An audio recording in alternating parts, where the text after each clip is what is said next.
Hello everyone and welcome back to the AFL Fantasy Fanatics YouTube channel.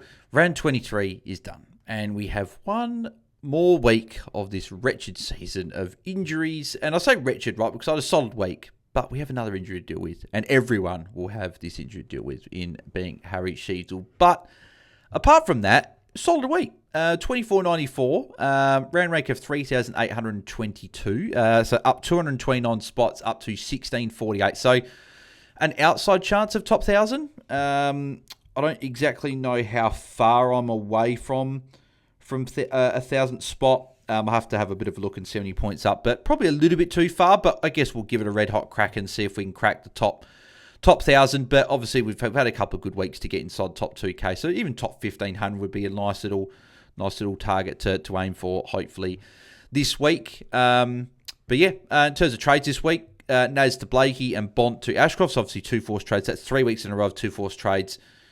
Shees will be 1. If I get one more, that'll be 4 weeks in a row to end the year, which I'm sure that's a lot of people. Probably people have maybe 5 or 6 weeks of double forced trades. But yeah, Blakey and Ashcroft in. Blakey was okay, like 89. I probably want a tiny bit more, but I got him probably more for safety.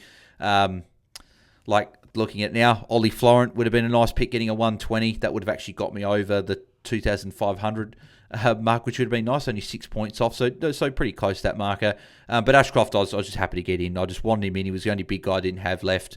There was actually a combo I considered going Max Hall and Ollie Florent. Which would have been pretty nice this week with trades. But alas, trades were fairly solid in the end anyway. Plus and minus 3. Plus 3, again, so shout out to Errol Goulden for a 147 as skipper. Like, pretty unlucky not to get the plus 3, but it's got to go to this man, Isaac Rankin. Like, 164. It was Rankin versus Freo Friday night. Like, he was the only guy that was just, like, him and Dawson were pretty good, but outside that, everyone else was pretty poor for the Crows. Rankin, I didn't expect him to be as good as what he's been. In this stretch, like, so I think since round 18 or round 17, he's been like I think he's the number one player in the comp in terms of champion data rankings and ratings and all that sort of stuff, right? But he's been so good. Like look, 3 scores in a row over 120, 3 scores over 130 in his last 6. Like, he's just been so good. And this wasn't against the Richmond or Essendon. This was against Freo, the best team in the comp, and he did it there. And 1 goal 3 could have been bigger as well. Like, looking at that, so. Pretty crazy how good he was. Huge tog. He's running out games really well now. So, yeah, he's looking really, really good, Isaac Rankin. So, yeah, very, very good stuff from him. Averaging 96 for the year now and just performing so well. So, yeah, very happy to have Isaac Rankin sitting there. So, plus 3 for him. Also, shout out to Brad Hill with a 145. Another huge score for him. Minus 3, Chris Petrarca. He shouldn't still be in my team. Like, forced trade after forced trade after forced trade has meant he's had to stay, which is annoying. And I'm even looking here. The only way I can loop him is in the midfield because if I wanted this way, but I might even loop him to. I don't even know if I'll loop him, to be honest. I'll just leave him sitting there at F7 this week, I reckon, because I'll get a forward in for Shees and just leave him at F7 and leave him sitting there. I reckon that's what will happen, right? So. But maybe I'll loop him and Fitzgerald, maybe. I don't know. I'll see how I go. But 55, why am I talking about looping him? Like, he's been so bad. Like, 55. What's that now? Is that 3 scores, 55 or below in his last 3? And, like, Dim was saying, like, I got to be better in terms of how to use him. Just do what you were doing the first month of the season. It's not hard. Like, he was performing well, and now he's just so bad. Like, he's averaging 81 for the year. He's actually getting to a point where, like, do I dare say, is he cheap enough for next year? No, he's not. No, unless he played full-time mid. No. I don't know if we can go back there. He's probably scarred us way too much. And then Phillippa as well, obviously gets a joint minus 3. Like, Boxall's ruined him.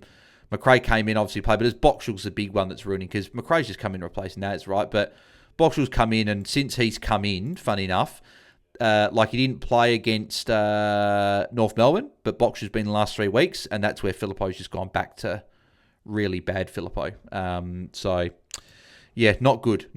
And one of those two will hopefully go for me this week with She's out. So, but that's plus or minus 3. So let's go through the scores. And most people did their job, which is good to see. Like, right. So Josh Dacos 102, really good. Like, that's now 3 tons in a row from him now to end the year. A couple of them have been tough matchups in Geelong. Even West Coast Optus is tough. And then Hawthorn ends off with Brisbane. It's a tough matchup. But it's at the G, and he loves playing at the G, scores well there. So I think he'll be good for this last week.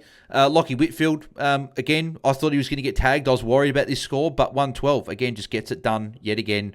Funny enough, outside of... So, he had the 2 injured games. Is it 1 or 2 injured games? No, just one, wasn't it? Yeah, just the one. He had the tag 59 and then the 67 against Freo. Yeah, that was the only one, right? Take out those two. He's just been so good, right? And that could mean that maybe defence next year is he again and maybe another starting option pick, possibly priced around at 101 because he's again at a decent price. And he played with it. Didn't he play with it? Yeah, hamstring issue around here somewhere as well. That was the other thing, right? So yeah, just been really solid all year. Same with so good to see this man Lockie Ash respond, right? So as I said, since that those good games around 12 and 14 around the buys, he's just not getting it done. First score over 120 since round 12. So really good to see good score from Lockie Ash there. 36 touches, 11 marks. Really good to see. Is that a season high tally or equal season high? 11. Really good to see. I know he had 13 in round 1. Sorry. So yeah, but no, very good to see double-digit marks there for Lockie Ash and a good score. Dane Zorko, really good. 113. Really happy with that score. That 97, 113 since I've got him. Collingwood this week. Should be a good matchup. Very good matchup at the G for Dane Zorko. Should go really well there. Nick Blake, 89 against Essendon. A little bit surprised at the lack of marks, and he's not really a huge marker, to be honest. Like, he got 12 and 6 the 2 weeks prior. Only 2 this week. Probably a reason why he scored a little bit lower. And, yeah, he's not a huge, silly player, but I thought Essendon into North Melbourne.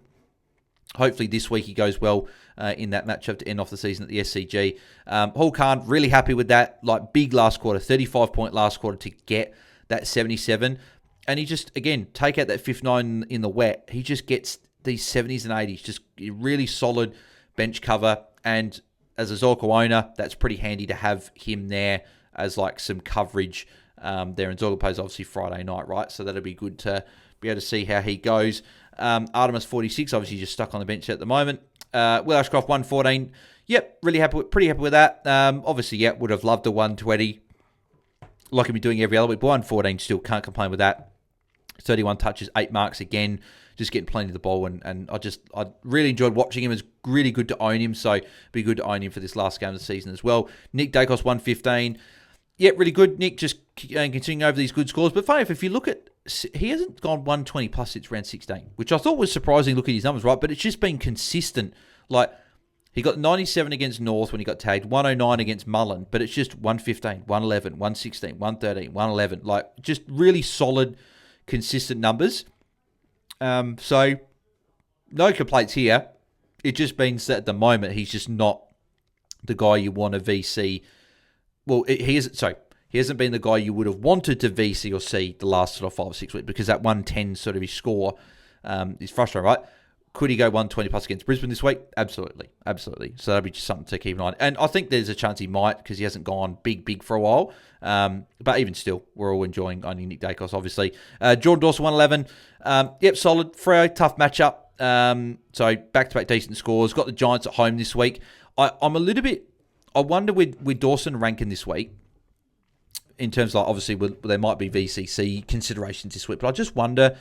Crows are going to know if they're going to finish 7th by the time they play, which is very likely unless an upset happens and can get them in the 6th, meaning that they'll play wildcard next week, which means maybe guys like Dawson and Rankin will be rested towards the end of the game if they're up against the Giants. That's just something to consider with that this week. But we could have players that could get rested this week. We don't know. Like Baz, for example, right? 116. Geelong need a win, so I don't think he'll be rested. And he's been pretty consistent this year in terms of playing, right? He only missed...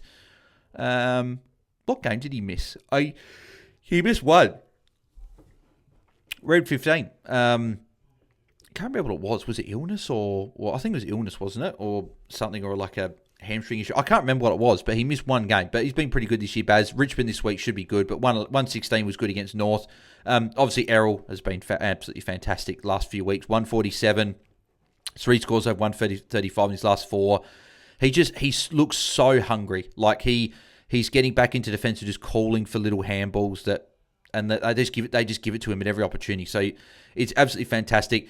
Looking likely he'll have forward status next year as well. Obviously, I know Champions Data take into account finals and everything, but he's not like he's playing 80% midfield. He's playing like it's a 50-50 split.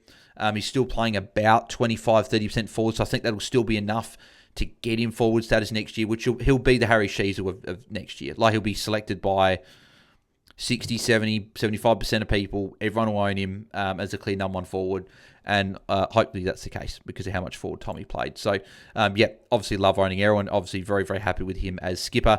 Sam Walsh, 114. Good. Like, Walsh is just, unfortunately, just a boring player to own. Like, he doesn't give you he doesn't give you any 120s. He got, one in round 7 against Freo, which was obviously surprising. But he doesn't rack up big tackle numbers. He has in the past, which is interesting. But, no. Hasn't had more than 5 since, round 12, which has been a while, right? And it's just, again, a lot of 90s and 105s and low sort of like hundreds, which is fine. And I guess he's played every game, right? So it hasn't been a forced trade, but it's just been a boring pick, if that makes sense, right? He's up about 4 or 5 points what he's priced at. He doesn't give you any 120s, doesn't give you too many bad scores either. He's given a couple throughout the year, but hopefully ends the year with Freo, where he went 130 against last time. Hopefully he can go well again to finish off the year. And I wonder if he can, how far is he off in terms of, so he'd have to score 136 points this week to average exactly 100 for the year. And he's got 135 against Freo last time. So let's see if he can get that this week. LDU, like he was out for me. I think that's the frustrating thing. Like I was trading him out. And like I was going to leave on a good note, 139 against the Dogs. I knew he was going to get the Mullen tag, and he did, and struggled, and only scored the 69. He's going to get Josh Sarong as well, likely this week. So I'm probably going to have to loop between. I'll probably have to loop, say like maybe track looping here on a Friday, on a Thursday. If he goes well, then maybe she stays and I'd like trade around because I might not need the cash possibly for the trades. Maybe I'll loop like a Fitzgerald who plays first against the Dogs, a good matchup. Maybe loop him. If he goes well, then I bench LDU. Maybe if Hulk Hahn goes well, I could bench someone in there and be able to take that score somehow, like using Brad Hill. So just be interesting to see how it all works with the side. But obviously, with trades, it'll be easy to work out what the side will look like. Philippi obviously Fitzgerald 73 was good. Really fairly happy with that. I think he played like 70% TOG as well. He played decent TOG, which is good to see. Oh no, 66%. He was on about 70%. He must have come off the last few minutes of the game.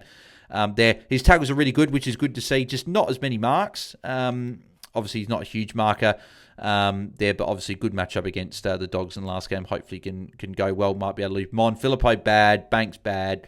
Gawn 108 would have been more. I think he got rested the last sort of 10 or so minutes of that game. 78% TOG, so a bit of resting there. No surprise, obviously, with finals up and coming for Melbourne, and obviously being 34. No surprise of resting there, but 108 was solid. Darcy Cameron solid as well. 101 continues his ton streak of 6 games now. Just keeps getting it done there. So really happy with Darcy Cameron. Visiting obviously is covered there with 38. She's 51. Obviously, it's very disappointing. He was looking pretty solid as well.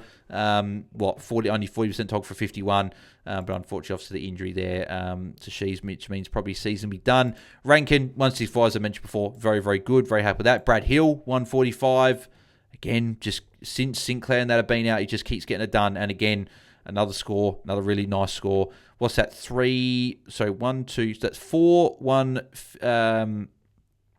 So yeah, since Sinclair went up with the 115, he's had 1, 2, 3, 4 scores over 130, which is huge. And then another couple of scores, obviously, with the tons, right? Just getting it done and being a great player to own for a few weeks at least. Marshall 92 was solid as well. Just like he was managed a little bit as well. Like had 2 stints on the bench, well over 10 minutes. But outside that was solid. Just got enough done. 92 points. We'll take that in the forward line. Chad Warner 106.